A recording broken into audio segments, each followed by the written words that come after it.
Franck Ferrand sur Europe 1, au cœur de l'histoire. Pour cette première émission de l'année, Franck Ferrand, une fois n'est pas coutume, a choisi de se montrer optimiste. Bonjour Franck. Bonjour Céline, bonjour à tous. Vous diriez bien que je suis pessimiste d'habitude, mais c'est vrai que je suis sur cette affaire un tantinet cocardier. Rappelez-vous, il y a un an, à ce même micro, le professeur Fabiani nous avait parlé d'un cœur artificiel autonome qu'on s'apprêtait à implanter chez un patient dans son service à l'hôpital Pompidou. Eh bien ça y est, depuis une semaine, ce cœur est donc greffé, le patient est toujours en vie. Un grand bravo au professeur Carpentier, l'inventeur, et à cette équipe de grands praticien qui maintient la France au premier rang de la chirurgie. Vous retrouverez le professeur Fabiani chez nous prochainement et régulièrement, vous le savez, chez notre ami Jean-François Lemoine. C'était votre façon de nous souhaiter une bonne année. Mais oui, je vais le faire maintenant de façon plus explicite si vous voulez.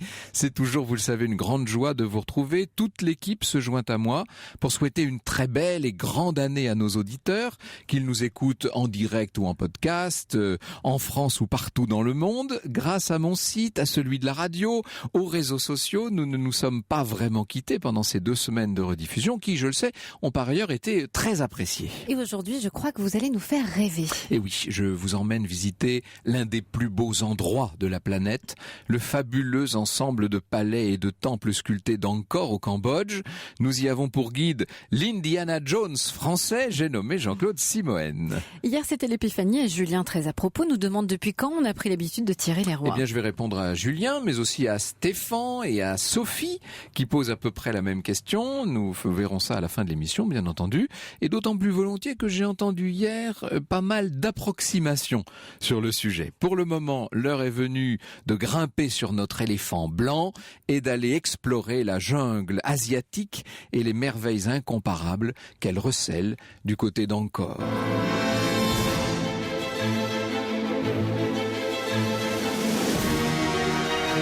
Europe 1, au cœur de l'histoire. Franck Ferrand.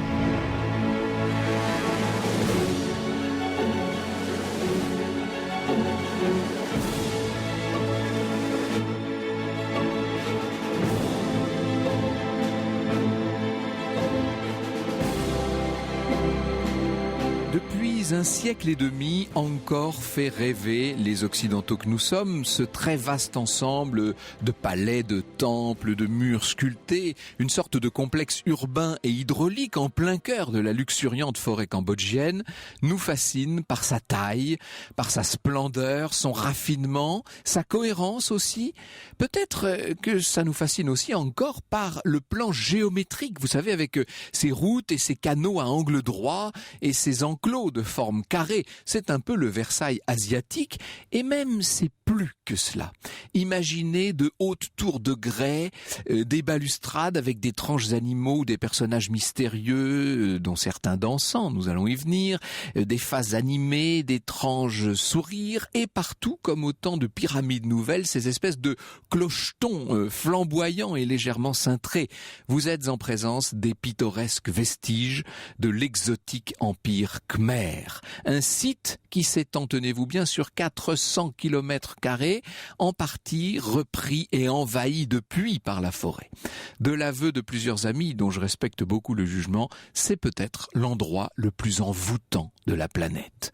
J'ai dit que nous parlions d'Angkor en France depuis un siècle et demi, parce que celui qui a fait connaître ces merveilles aux Européens, celui en tout cas qui devait leur assurer la gloire, disons, est un officier de marine français missionné par la Société de géographie et qui s'était embarqué pour l'Indochine au printemps 1873.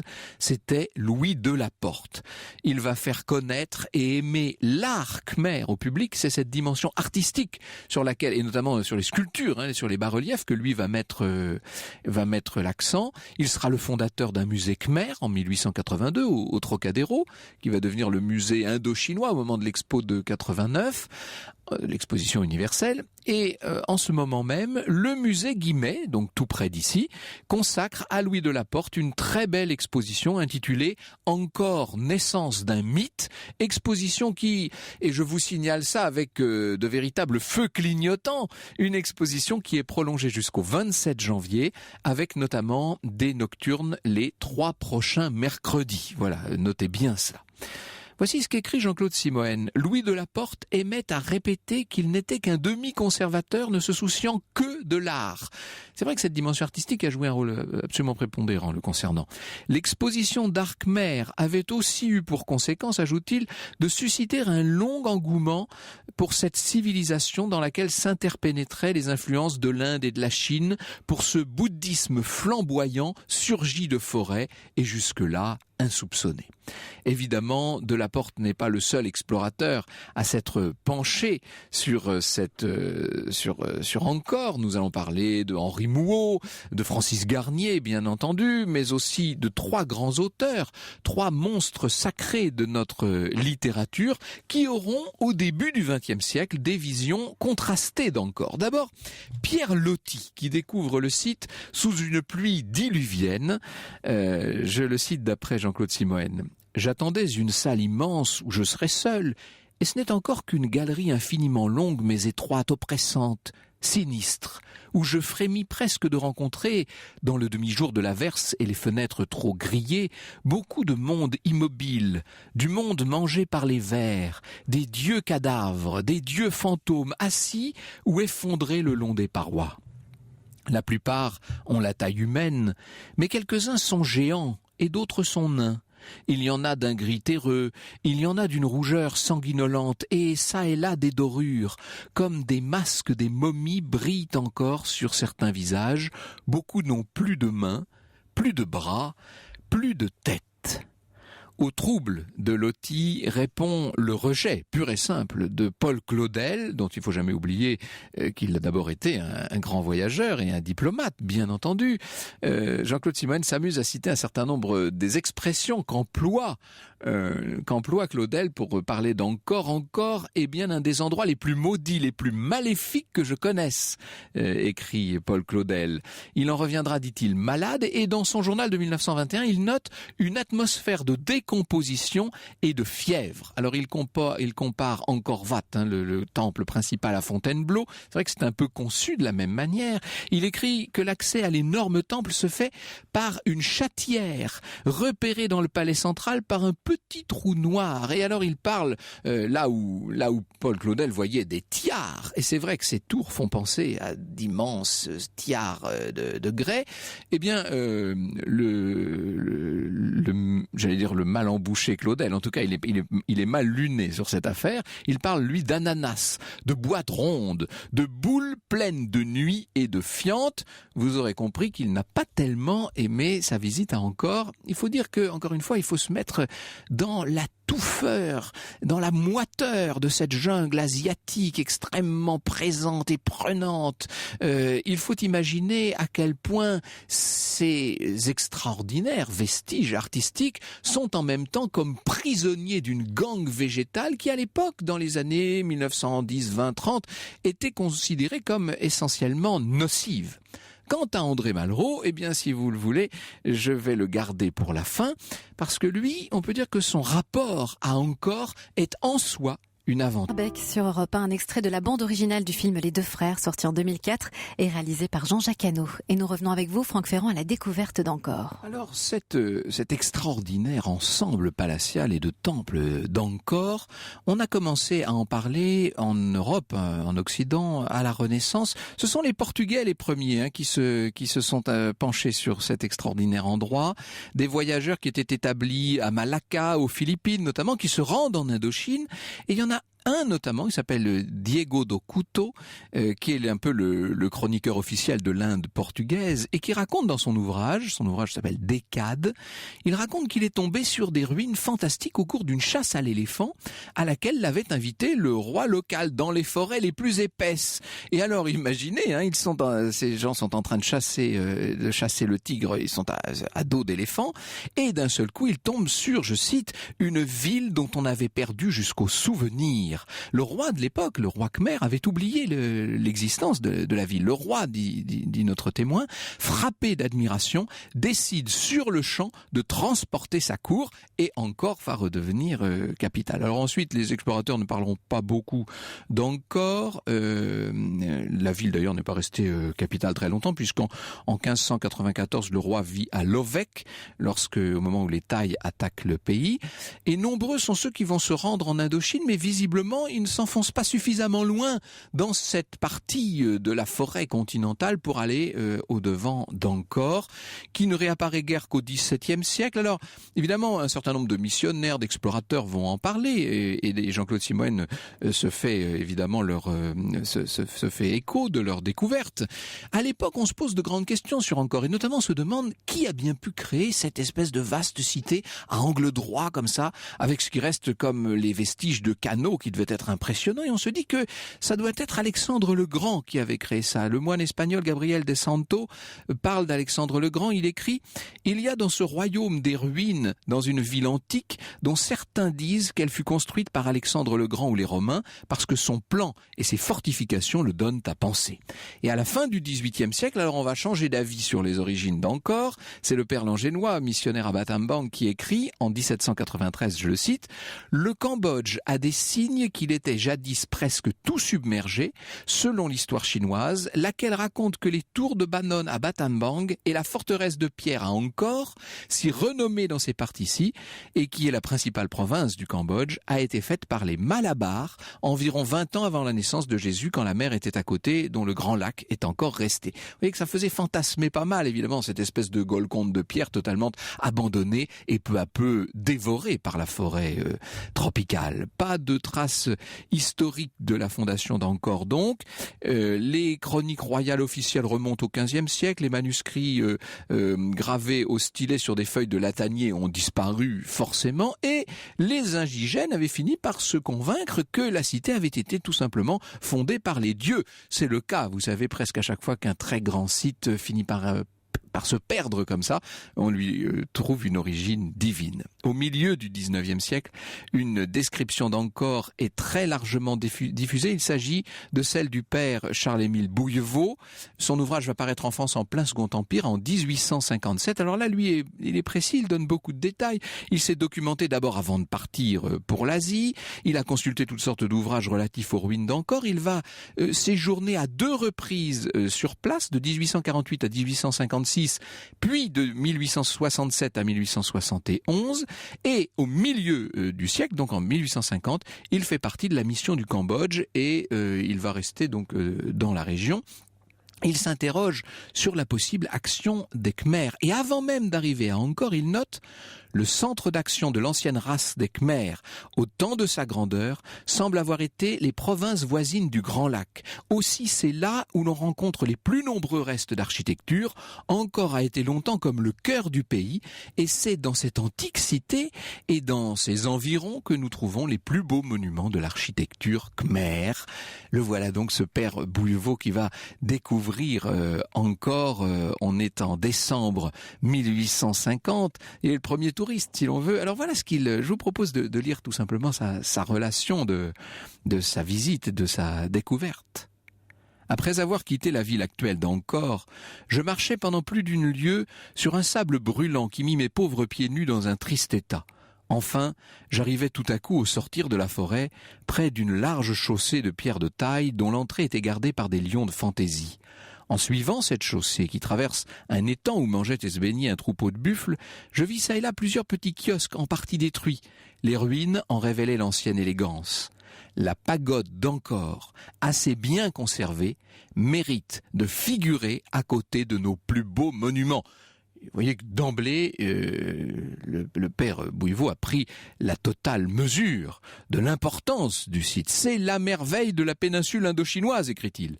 Ce temple bouddhique ne ressemble nullement à une église d'Europe. Le principal corps de bâtiment présente un carré parfait. À chaque angle s'élève une belle tour qui se termine en dôme, et au milieu se dresse une 5e tour plus haute que les autres. De grandes galeries dont les murs sont décorés de sculptures réunissent toutes ces tours.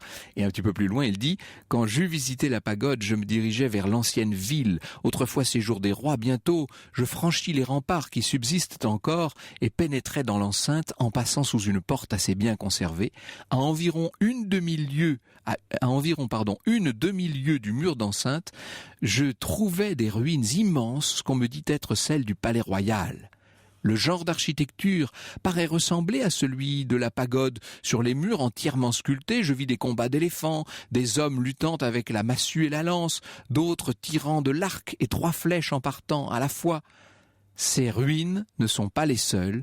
L'intérieur de l'ancienne ville en est couvert et il précise « Tout ce que j'ai remarqué à Angkor me prouve, jusqu'à l'évidence, que le Cambodge a été autrefois riche, civilisé et beaucoup plus peuplé qu'il ne l'est actuellement, mais toutes ces richesses ont disparu. Cette civilisation s'est éteinte. Aujourd'hui, une épaisse forêt remplit l'enceinte de l'ancienne capitale et des arbres gigantesques croissent au milieu des palais en ruine. » Franck Ferrand, 14h, 15h sur Europe 1. Au cœur de l'histoire, cet après-midi, nous continuons avec vous, Franck Ferrand, à découvrir la ville d'Angkor. Alors après le père Bouillevaux, 8 ans après, c'est un entomologiste, Henri Mouot, qui va débarquer sur les lieux le 22 janvier 1858. Son expédition est importante, il part avec l'aide de sociétés savantes britanniques, et à Angkor, il va prendre beaucoup de notes. Il raconte sa visite dans une revue à grand tirage, Le Tour du Monde, et c'est lui qui, c'est un petit peu injuste pour les prédécesseurs, mais c'est lui qui va passer pour le découvreur, le véritable découvreur de la cité. Alors, en fait, il comprend, et ça c'est vraiment Mouot qui va prendre la totale dimension des lieux. Il comprend que le royaume en question comptait pas moins de 120 rois tributaires, c'est-à-dire que imaginez une sorte de gigantesque colonie en quelque sorte, et une armée qui pourrait se chiffrer en termes totalement uniques dans l'histoire, puisque une armée dont on pourrait penser qu'elle ait compté 5 millions d'hommes. Donc un empire khmer d'une puissance et d'un rayonnement tout à fait considérable. Ça, c'est une découverte. Vous savez, on a découvert, on parle toujours des découvertes géographiques. Évidemment, au XVIe siècle, on découvre un continent entier. C'est fascinant. Au XVIIIe, on en redécouvre encore un autre.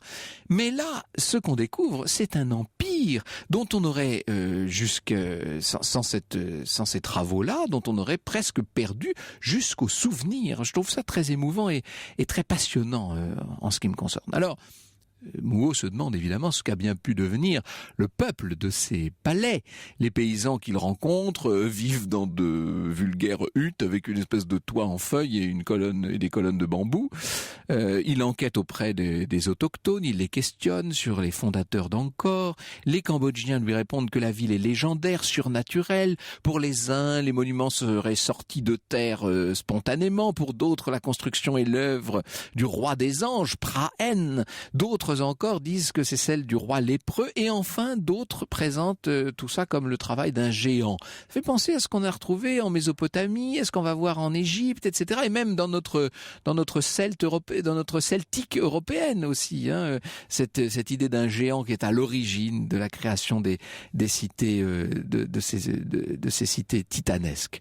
Pour Mouot, c'est bien un travail de géant. Ce sont des hommes qui se sont surpassés ici, qui ont créé ces édifices prodigieux de grandeur, mais aussi de beauté. Donc maintenant, grâce à Mouot, Angkor est connu dans tout l'Occident. La ville attise la curiosité des Européens. À cette époque, il faut savoir que Napoléon III est en train de se lancer dans une politique coloniale. Il vise l'Indochine. Les Français sont à Saïgon en 1859. En 1867, la Cochinchine devient un protectorat, bientôt une colonie. Le 11 août 1863, le Cambodge est sous protectorat de la France grâce au traité signé par Doudard de Lagrée, qui va effectuer 3 voyages en Indochine, dont le dernier en compagnie d'un certain Francis Garnier, on va dire le colonisateur de l'Indochine.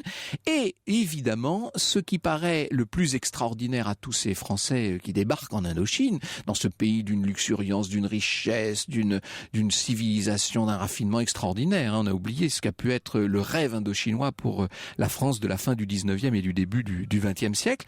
Ce qui paraît le plus extraordinaire, ce sont évidemment les monuments d'Angkor. En 1897, le Congrès international des orientalistes décidera la création d'un institut de recherche asiatique. L'année suivante, c'est Paul Doumer, à l'époque gouverneur général, il n'est pas encore président de la République évidemment, qui va s'intéresser à l'étude de ces monuments avec la commission archéologique d'Indochine, qui va devenir en 1900 l'école française d'Extrême-Orient, la célèbre EFO. Et puis en 1907, c'est la naissance du conservatoire d'Angkor, chargé de la restauration des monuments. Le conservatoire va débarrasser tous ces monuments de leur végétation, il va commencer à nettoyer les sites, on va démonter certains complètement afin de les rebâtir. C'est le cas du temple de Banteay, Srei, des tours de Bayonne, le Bafuon ou encore Angkor Thom. Tout ça est entièrement revu. Et d'ailleurs, on va faire, vous savez, une copie du temple d'Angkor Wat pour la célèbre exposition coloniale un peu plus tard, bien entendu. Alors, on s'émeut beaucoup en Occident de tout cela. On découvre la splendeur de la sculpture khmer. Et évidemment, un certain nombre d'amateurs vont payer très cher pour posséder quelques-uns de ces bas-reliefs extraordinaires avec ces apsaras, vous savez, avec ces danseuses tout à fait languides, extraordinaires, et ces frises de bas-reliefs dont certaines peuvent faire plusieurs mètres de long. Il faut aller au musée Guimet voir tout ça, c'est somptueux. Et évidemment, tout ça m'amène, et j'ai dans les mains un exemplaire de La Voix royale, le célèbre roman d'André Malraux, ça m'amène aux petites affaires d'André Malraux sur place, des petites affaires dont Jean-Claude Simoën nous dit qu'elles n'ont pas été, mais alors vraiment pas honnêtes. Bonjour Jean-Claude Simoën. Merci beaucoup d'être avec nous. Votre ouvrage s'appelle « À la recherche des civilisations perdues ». Archéologues et aventuriers, on est dans Indiana Jones avec vous à chaque fois. Et vous nous racontez l'histoire de la redécouverte de ce temple, de cette ville, de cet univers d'Angkor. Et vous nous dites qu'André Malraux ne s'est pas très bien comporté sur place. Il ne s'est pas très bien, il ne s'est pas du tout bien comporté. Ça a été un fric-frac. Mais il faut dire que tout au long... en 23-24, hein. Oui. Tout au long du 19e siècle et encore au début du 20e siècle, l'archéologie n'est pas encore une science exacte, elle n'est pas installée, on découvre encore énormément de sites et bien évidemment c'est l'empire de tous les antiquaires et collectionneurs du monde entier. Alors nous allons revenir sur cet antiquaire d'un genre particulier qu'a pu être André Malraux en Indochine dans un instant avec vous Jean-Claude Simoën.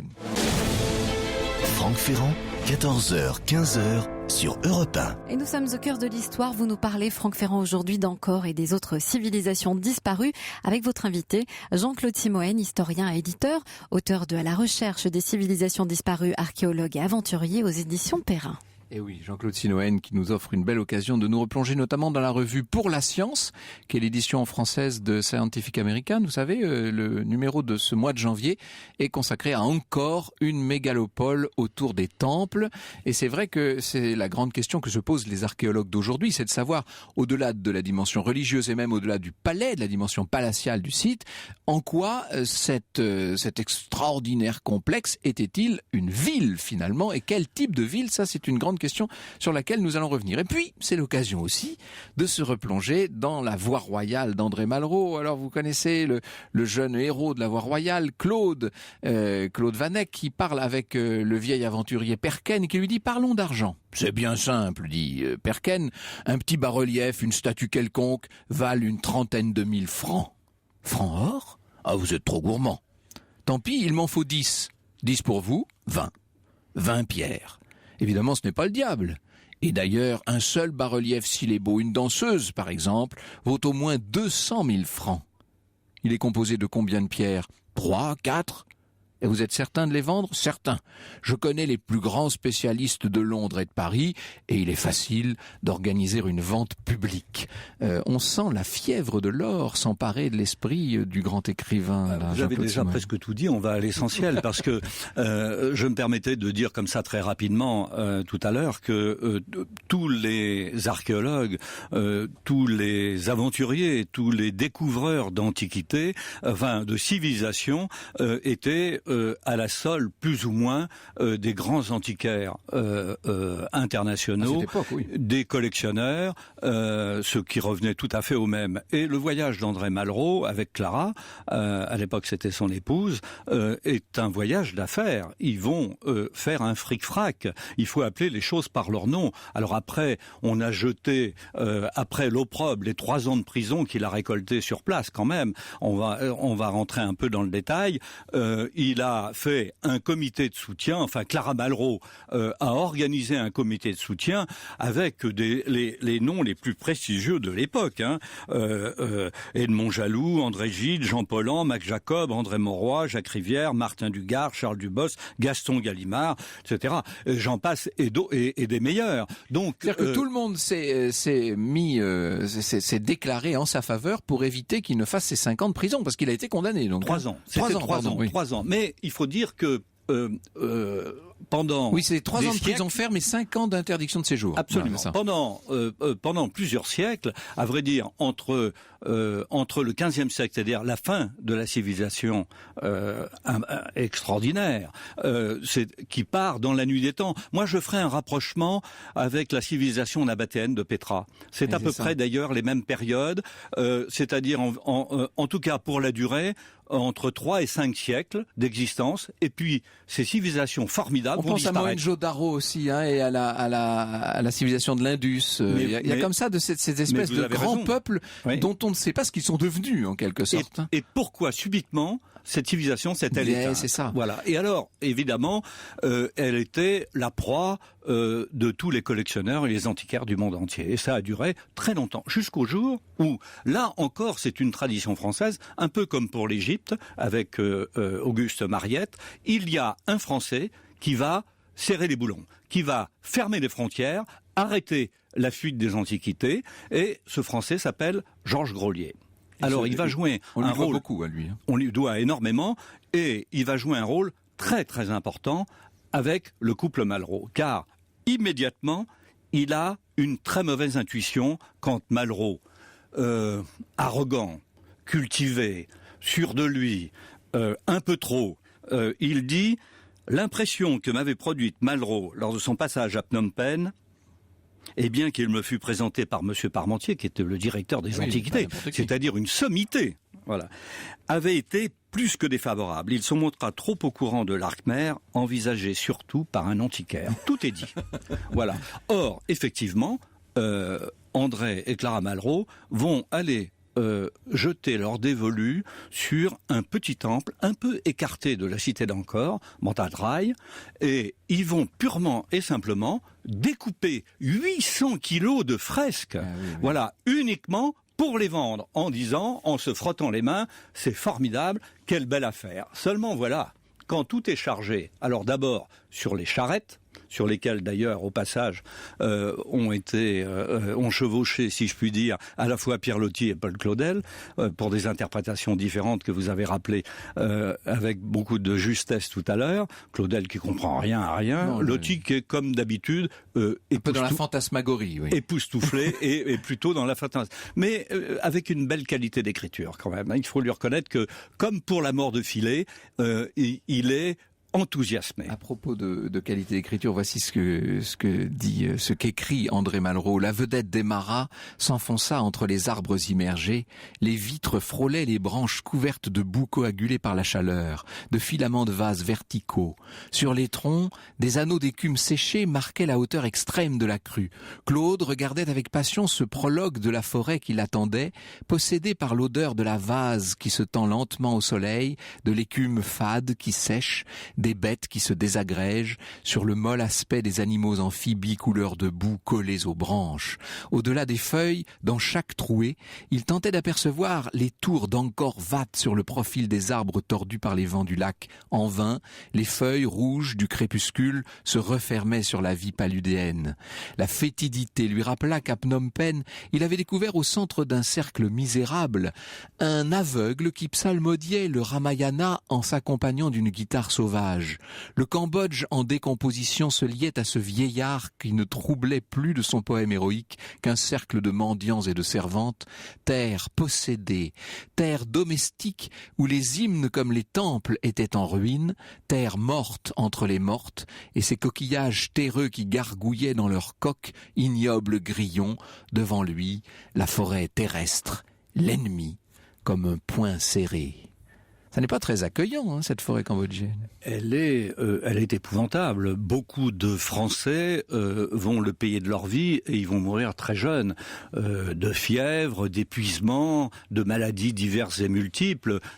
Et il y en a des quantités comme ça. C'est 30 ans, 35 ans, 34 ans, 40 ans, c'est exceptionnel. Voilà. Mais revenons au couple Malraux. Alors ils jettent leur dévolu donc sur ce temple qui n'est pas un temple royal, mais qui est une petite merveille, qui est un peu écartée, qui est un pur chef-d'œuvre de grès rose, quelque chose d'une délicatesse exceptionnelle, d'une finesse à tomber en pâmoison. C'est un ravissement. Donc ils sont très alertés, ils sont très au courant, ils savent ce qu'ils font, et ils le font exactement comme faisaient les archéologues payés par les grands antiquaires à l'époque pharaonique dans les années 20, 30, 40 et 50, 1800 bien sûr, le plus célèbre étant Giambattista Belzoni.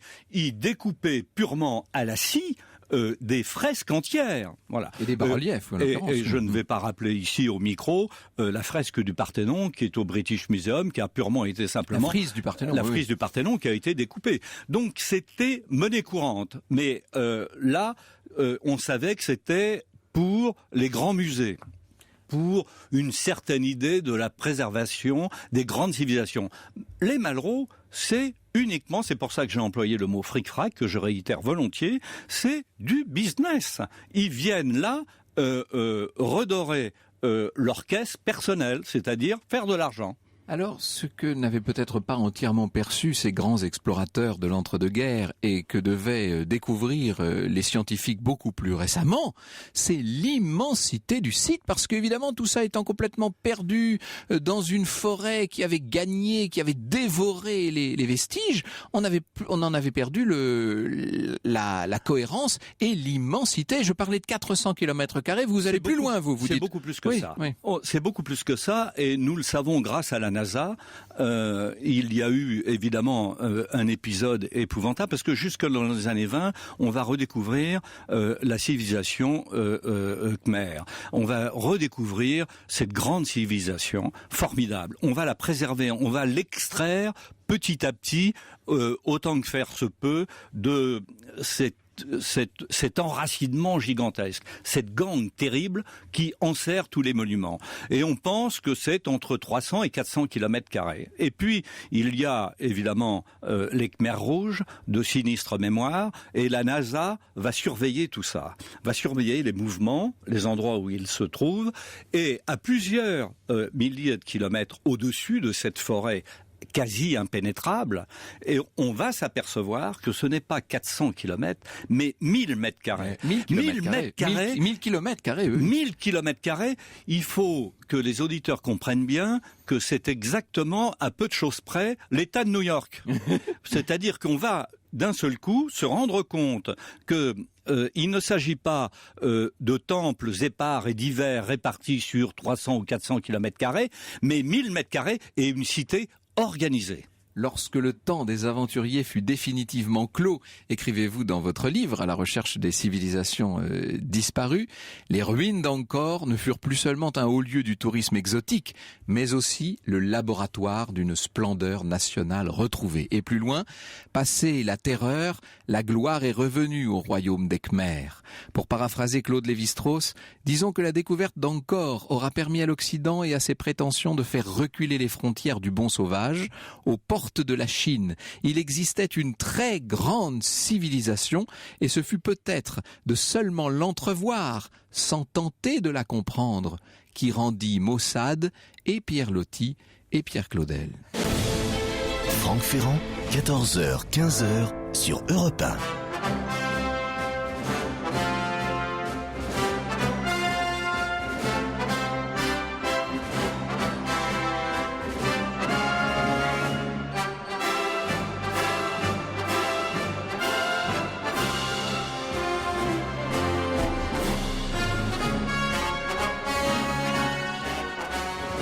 Williams sur Europe 1. Nous avons tous reconnu un extrait de la bande originale du film Indiana Jones. Ah oui, finalement, vous voyez qu'il n'a pas mis longtemps, Nicolas, à nous trouver Indiana Jones, dont je parlais à propos tout à l'heure de Jean-Claude Simoën, qui est venu à ce micro un certain nombre de fois nous parler d'archéologie, d'archéologue de grandes découvertes. Son ouvrage s'appelle À la recherche des civilisations disparues. C'est publié chez Perrin, avec tout un cahier de photographies, et ça nous parle de tous ces grands découvreurs. Ça me fascine. Je voyais hier un très beau documentaire sur Arte à propos de la Crète et de la civilisation minoenne qu'on connaît malheureusement si mal et qui est par ailleurs si passionnante. Et je me disais qu'évidemment Evans a été un personnage magnifique que vous racontez là dans le livre. Il y en a un personnage que j'ai pour ma part en grande partie découvert grâce à vous, Jean-Claude Simoën, et qui d'ailleurs s'est trouvé au Cambodge, enfin à l'époque c'était pas le Cambodge d'ailleurs, sur le site d'Angkor, et c'est Paul Pelliot. Alors vous pouvez pas savoir le plaisir que vous me faites, parce que voilà, l'un des plus grands savants qui soit, l'un des plus grands sinologues, assurément français, un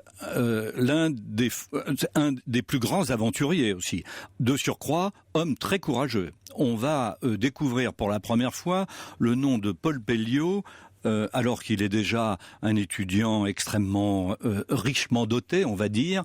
Il va suivre les cours de tous les grands sinologues de l'époque. On va le découvrir faisant le coup de feu auprès des légations françaises lors du fameux siège des Boxers en 1905. Tout ça a été rendu extrêmement célèbre par ce film qui s'appelle Les 55 jours de Pékin. Bien sûr, magnifique. Voilà. Mais lui va être sur les barricades. Il va même aller attraper un drapeau Boxer, le ramener.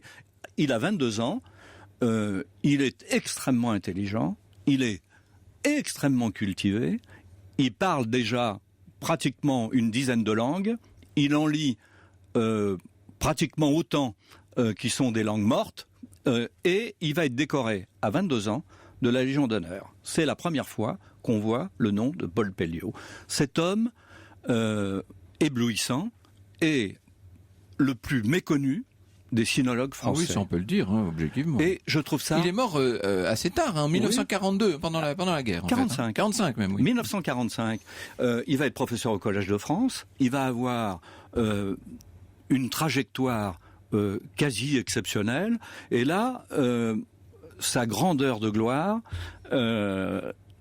pour la découverte de la fameuse grotte numéro 17 dans le Dunhuang, il le doit évidemment à sa connaissance des langues étrangères. Il faut quand même dire qu'il parle le turkmène, il parle le tibétain, il parle le chinois, il parle le japonais, et évidemment il parle le chinois. De Georges Dumézil avant la lettre. C'est un Georges Dumézil de l'époque, oui. Tout à fait. Voilà. Et il a tous les talents.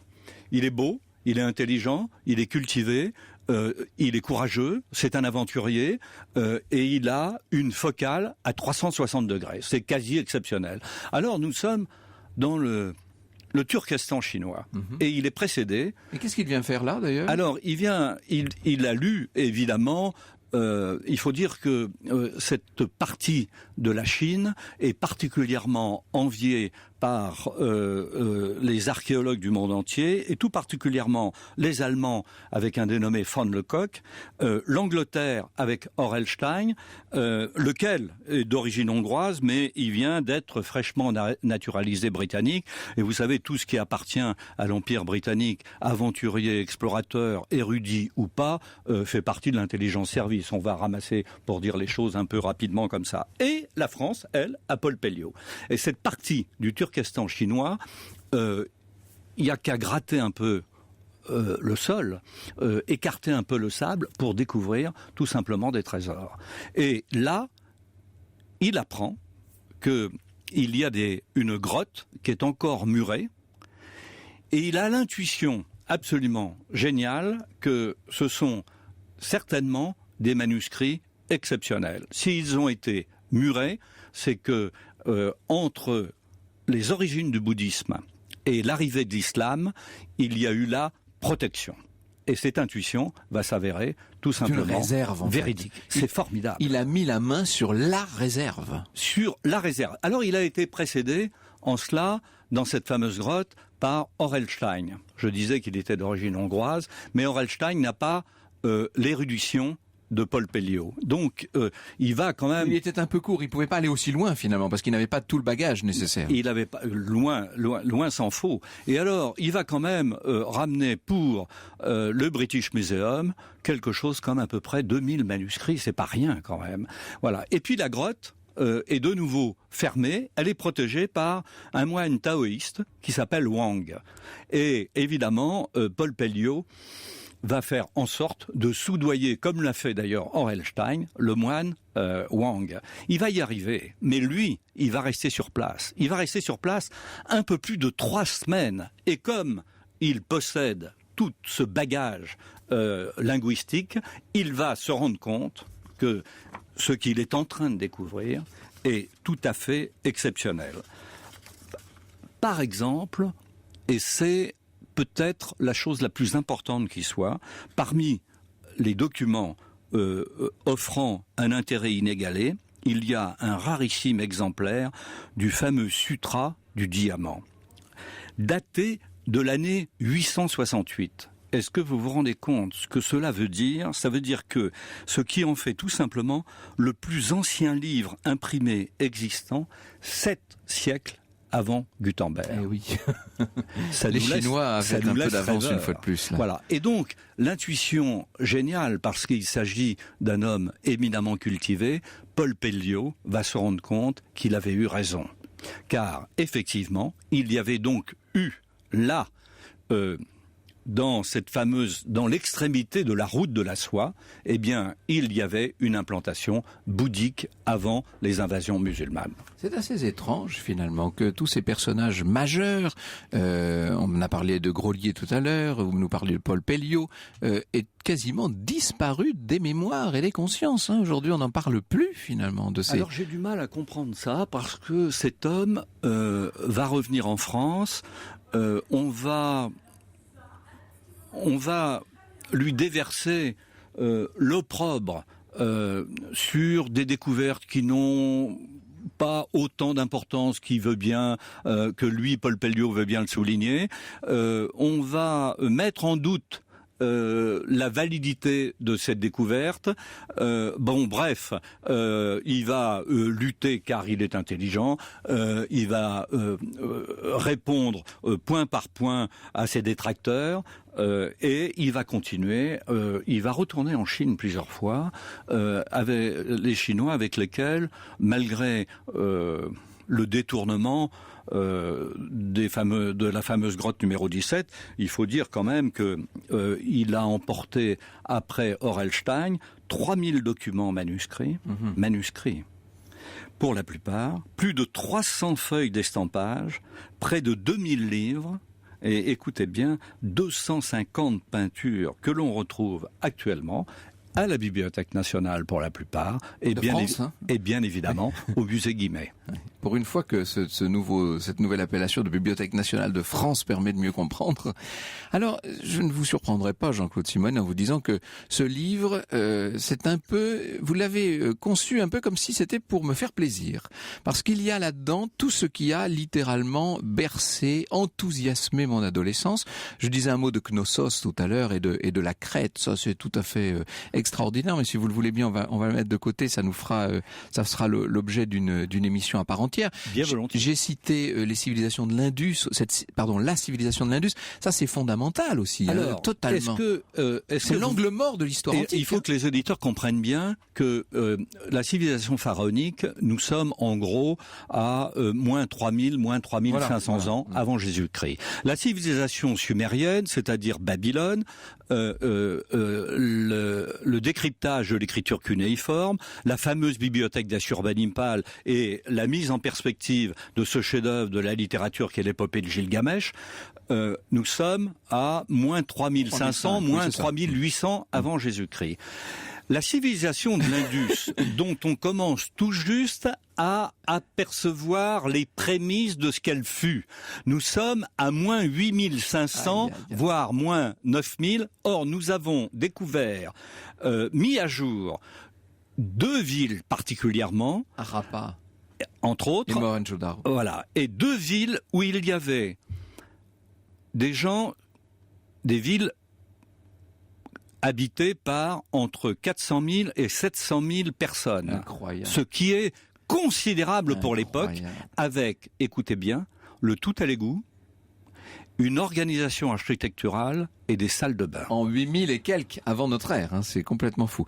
Vous parlez bien sûr aussi de Qumran et des extraordinaires manuscrits de la mer Morte, et vous nous emmenez en Amérique aussi, parce que alors ça c'est un domaine que moi je connais un peu moins bien, mais on vous suit au pied de la cordillère des Andes, et notamment à la recherche de certaines civilisations beaucoup moins connues que les habituelles. Particulièrement la civilisation Maya, Maya, hein, oui. Et leur fameuse écriture. Civilisation qui a été purement et simplement par l'envahisseur espagnol, le conquérant espagnol, rayée de la carte.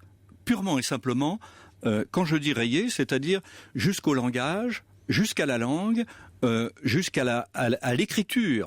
Or, ont subsisté 3 codex, dont particulièrement le codex de Dred, et qui ont permis aux explorateurs de reconstituer à la fois l'alphabet, c'est-à-dire les fameux glyphes, qui étaient jusqu'à une dizaine d'années totalement incompréhensibles, et de reconstituer à la fois l'alphabet, la langue, la littérature, et maintenant les Mayas.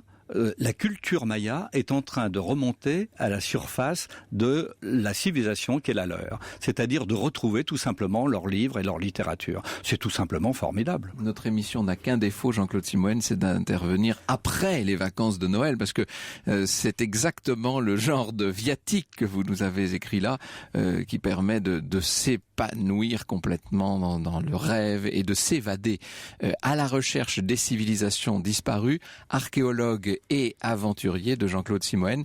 C'est aux éditions Perrin.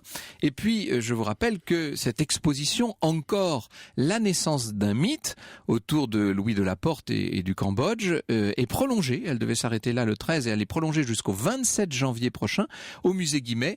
Et il y aura même des soirées en nocturne ce mercredi et les deux mercredis suivants. L'exposition est tout à fait exceptionnelle, car Louis de la Porte a fait des moulages. Les moulages en question ont été refusés à l'époque par le Louvre, ont croupi dans les caves du château de Compiègne, et là actuellement nous pouvons les voir au musée Guimet. C'est une merveille, ne ratez pas ça. Il faut y aller. Merci beaucoup Jean-Claude Simoën.